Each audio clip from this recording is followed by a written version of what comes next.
પરમ દિવસે મારા પર ફોન આવ્યો હતો એક વ્યક્તિનો.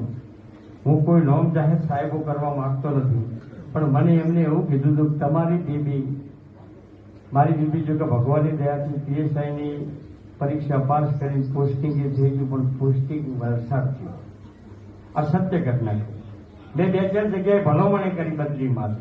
એટલે પરમ દિવસે ફોન આવ્યો કે જો તમારી દીકરીને વલસાડથી અમદાવાદ ગાંધીનગર બાજુ લાવી હોય તો તમારે ભાજપમાં રહેવું પડે ને ભાજપના હાથે ભાજપના શબ્દો બોલવા પડે.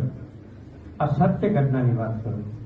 ત્યારે મેં ફોનમાં એવો જવાબ આપ્યો હતો કે કદાચ મારી બેબલીને વલસાડ જ મળ્યું છે, પણ ડોંગ જિલ્લામાં જાય ને તોય હું સંમત.